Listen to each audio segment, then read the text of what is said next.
Diagnóstico y clasificación de los trastornos mentales. Bien, esta clase va dirigida a estudiantes del 10º trimestre de psicología. La bibliografía es la que miramos a continuación. Y bueno, lo importante antes de empezar la clase es esta frase, que no hay enfermedad sin enfermo. Lo importante es que cuando ustedes evalúen a un paciente de cualquier especialidad, recuerden que no están evaluando solamente una patología, enfermedad o trastorno, sino que están evaluando a un ser humano que además de su enfermedad trae consigo una biografía, una familia y muchas otras situaciones que hacen que su situación sea individual. Bueno, algunos términos que es importante aclarar. ¿Qué es una clasificación o qué es clasificar?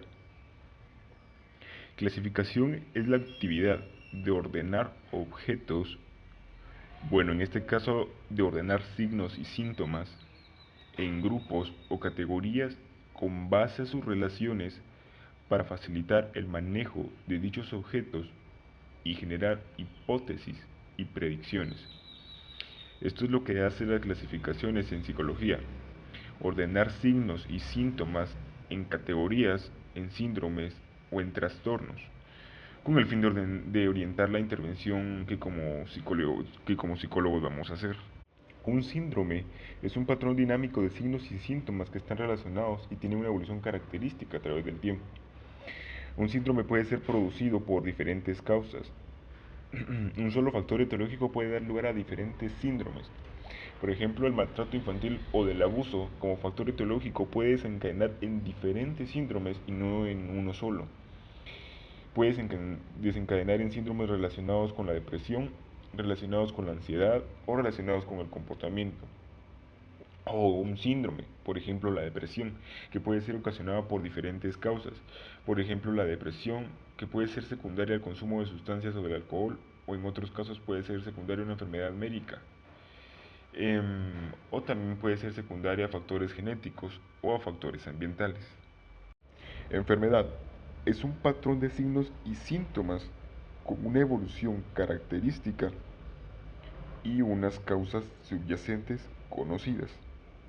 Por ejemplo, si habláramos de episodio depresivo mayor, eso correspondería más al concepto de síndrome, ya que hay varias causas de depresión mayor.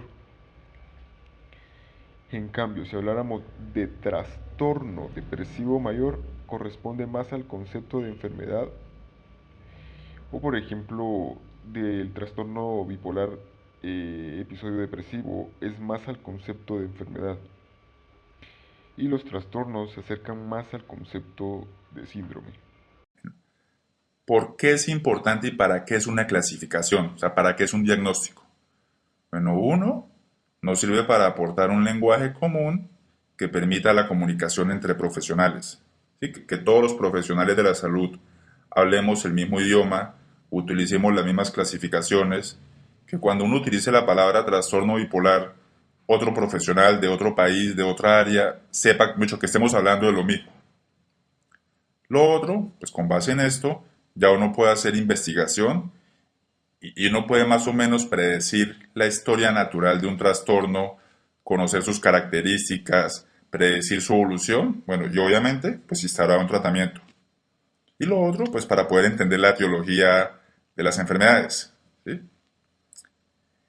Bueno, de todas maneras, las clasificaciones diagnósticas actuales igual presentan varias dificultades. O sea, todavía son clasificaciones muy limitadas, todavía hay muchos vacíos, todavía hay mucha pobreza, eso no alcanza a describir la complejidad de la enfermedad mental y de los factores asociados. ¿Sí?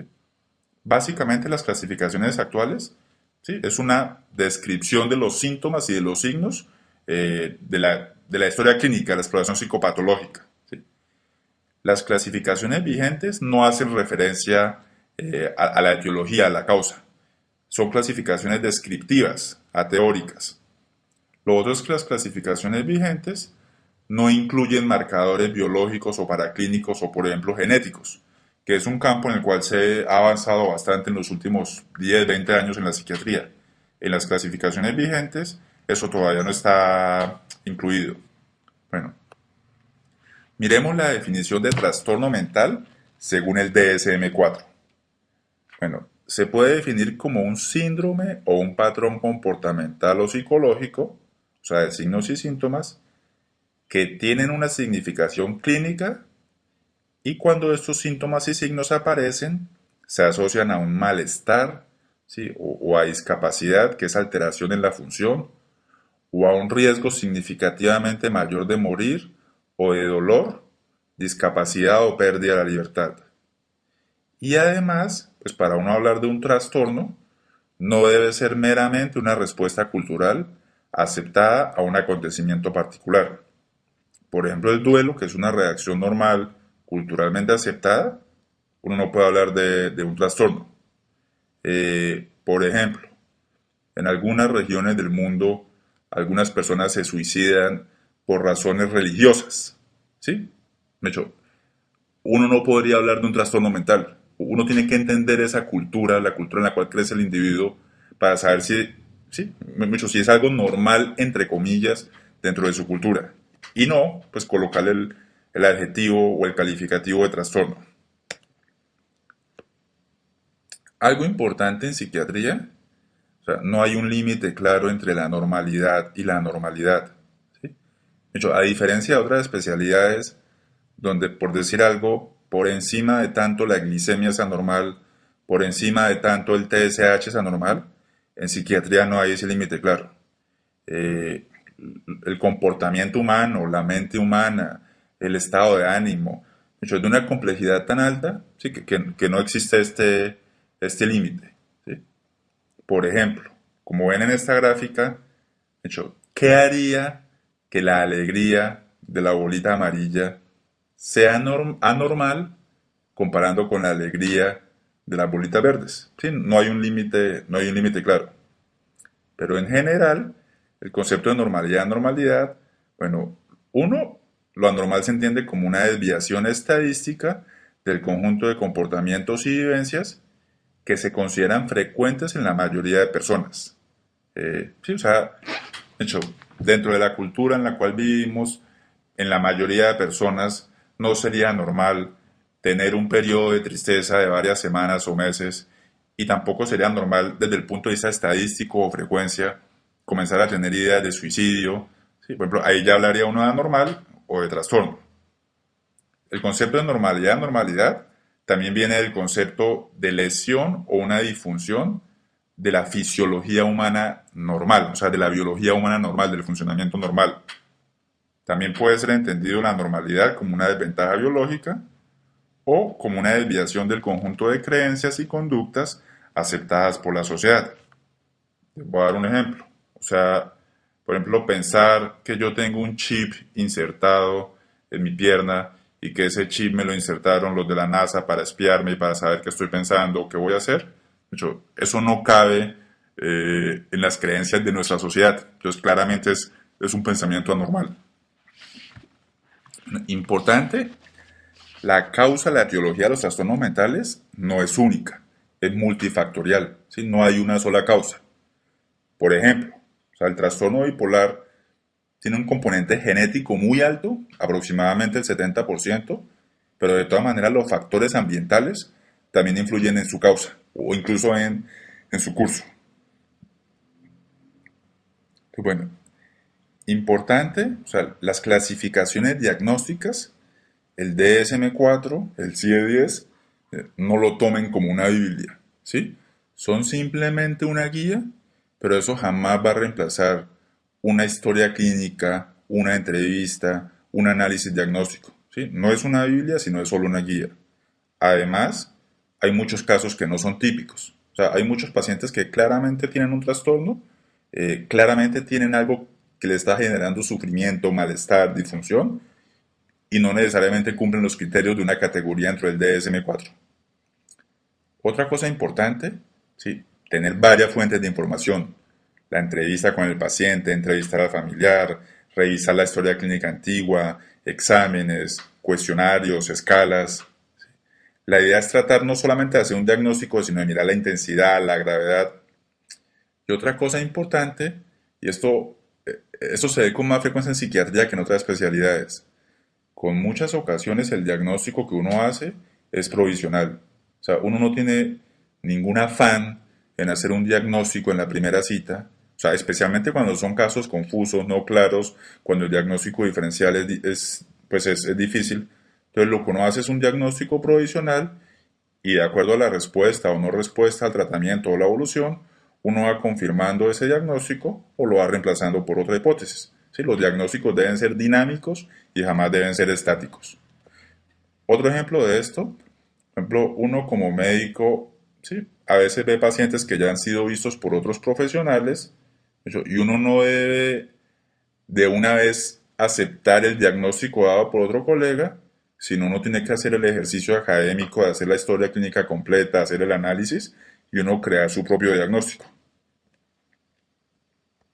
Bueno, los diagnósticos del DSM-4 y el CIE-10 son multiaxiales. O sea, eso quiere decir que se hacen varios ejes. A continuación, pues, vamos a ver con más detalle. Por ejemplo, en el DSM-4, en su versión revisada, DSM-4-TR, el diagnóstico se hace en 5 ejes. En el eje 1 se diagnostican todos los trastornos mentales. O sea, todos los trastornos psiquiátricos, depresión, trastorno bipolar, esquizofrenia, trastornos de la conducta alimentaria, alcohol, drogas, son diagnósticos que van en el eje 1. Los diagnósticos de personalidad, como los trastornos de personalidad, o los diagnósticos relacionados con la inteligencia, como el retraso mental, van en el eje 2. En el eje 3 se diagnostican todas las enfermedades médicas concomitantes. O sea, por ejemplo, si ustedes tienen un paciente con depresión y además de eso tiene diabetes, hipotiroidismo, la diabetes y el hipotiroidismo son diagnósticos que se colocarían en el eje 3. En el eje 4 se colocan todos los estresores o problemas psicosociales y ambientales que estén relacionados o con el origen o con la evolución de la enfermedad, ¿sí? O sea, por ejemplo, si la persona tiene problemas a nivel familiar, de pareja, de grupo, en el entorno social, a nivel educativo, a nivel laboral, a nivel legal, a nivel económico, hecho con su sistema de salud, todos esos estresores que estén contribuyendo a la enfermedad del eje 1 o del eje 2 incluso se colocan en este eje 4.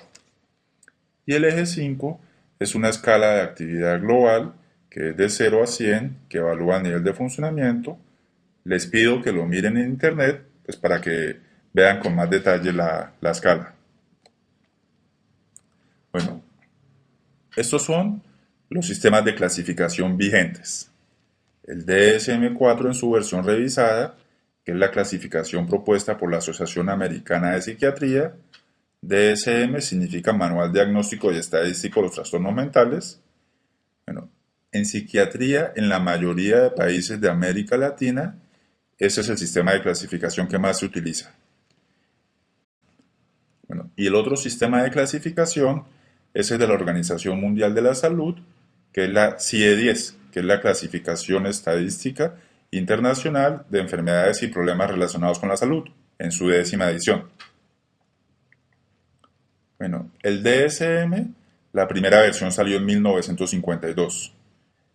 Bueno, ya hasta ahora van en la versión 4, versión revisada, que es una versión del 2002. Como le mencionaba, tanto el DSM como el CIE tiene más una orientación descriptiva, ¿sí? O sea, no describe las causas, en eso es ateórico. O sea, los criterios diagnósticos lo que busca es aumentar la fiabilidad de los diagnósticos a través de criterios de inclusión y criterios de exclusión, ¿sí? El DSM también hace una descripción sistemática, ¿sí? Donde describe las características asociadas tales como la edad, la cultura, la incidencia, el riesgo.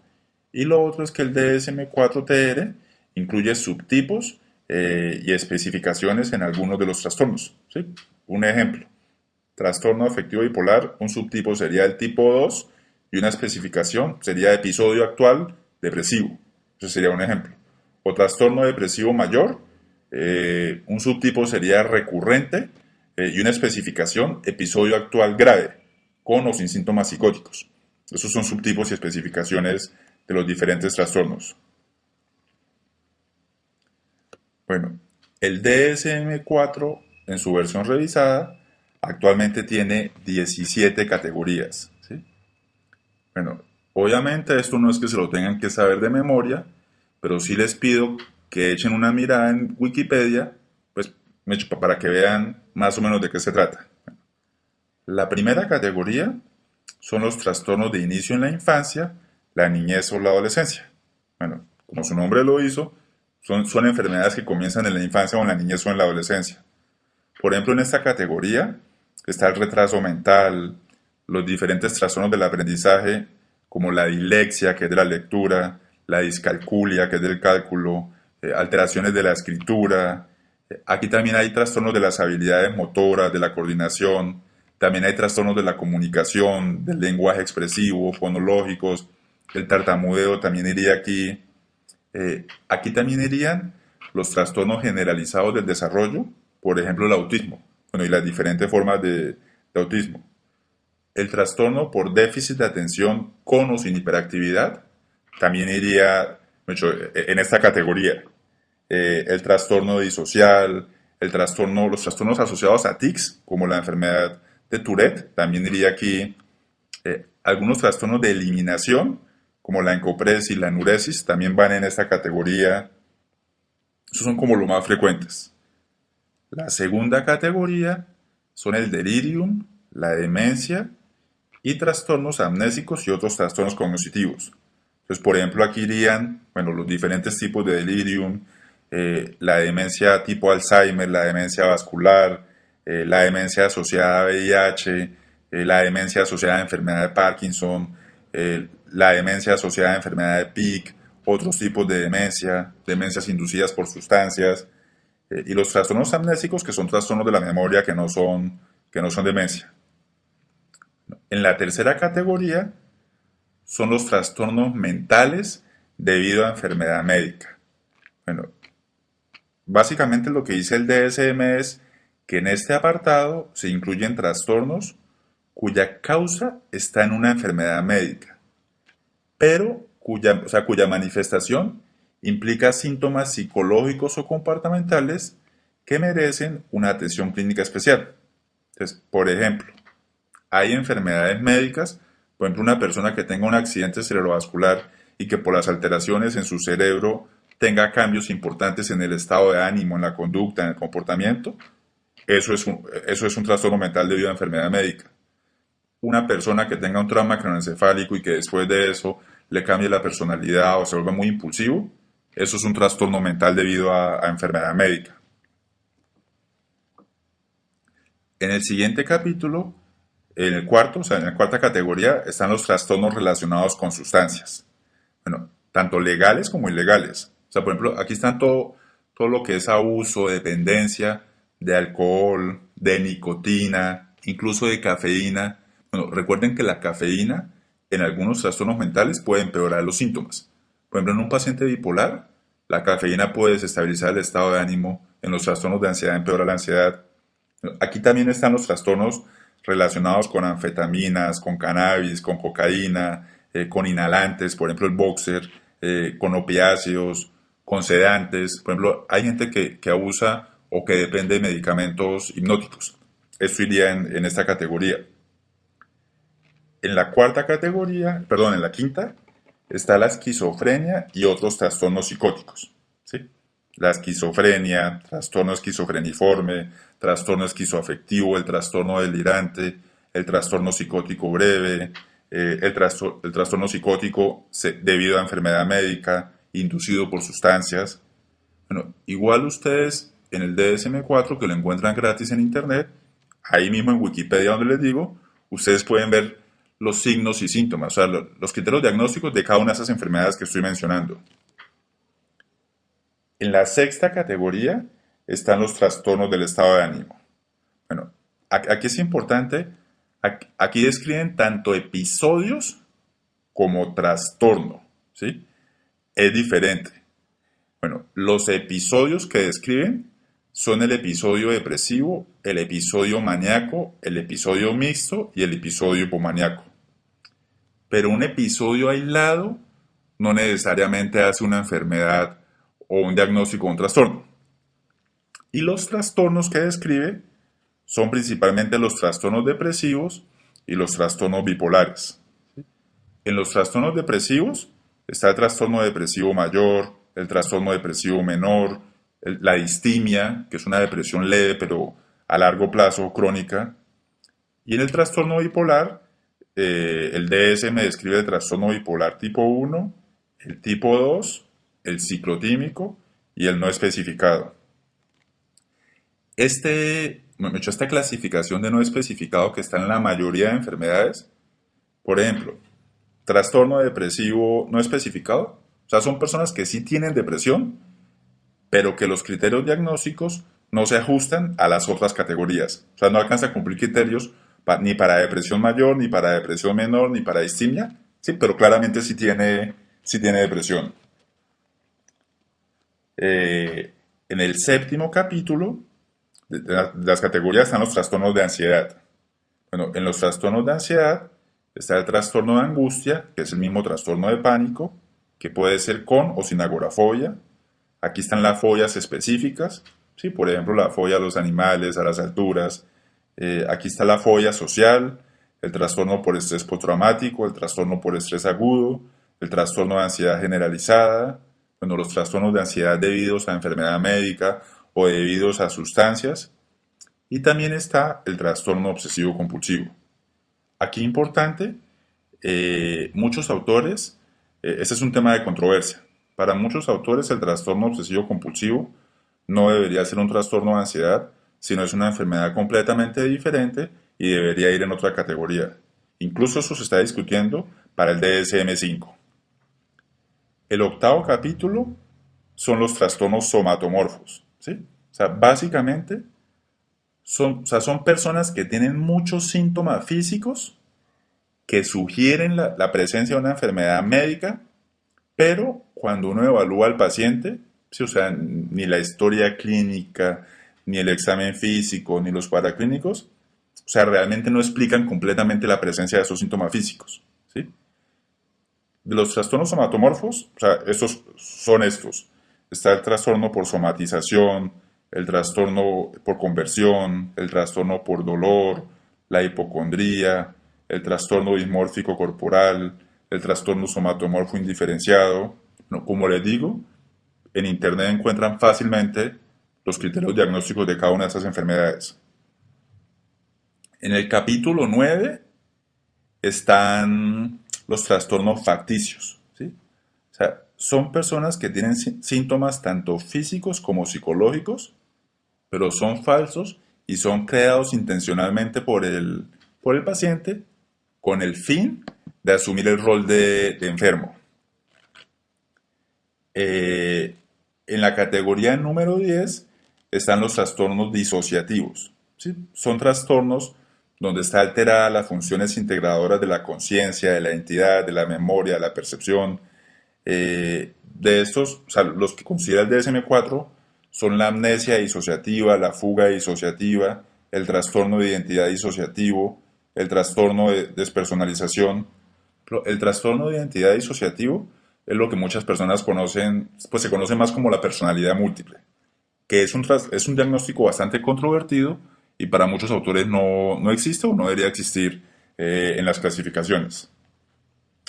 En la categoría 11 están los trastornos sexuales y de la identidad sexual, ¿sí? Por ejemplo, ahí están las disfunciones, los trastornos del deseo sexual, de la excitación, algunos trastornos orgásmicos, la eyaculación precoz, los trastornos sexuales por dolor como la dispareunia, el vaginismo.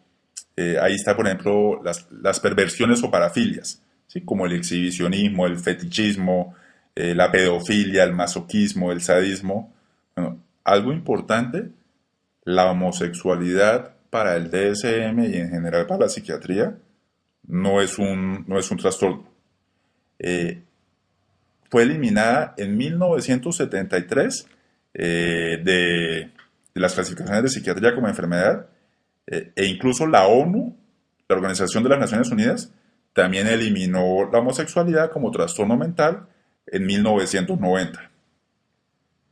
En el capítulo 12 están los trastornos de la conducta alimentaria, la anorexia, la bulimia, el trastorno por atracones, el trastorno de la conducta alimentaria no especificada. En el 13 están los trastornos del sueño. ¿Sí? Por ejemplo, hay trastornos primarios del sueño, que son las disomnias.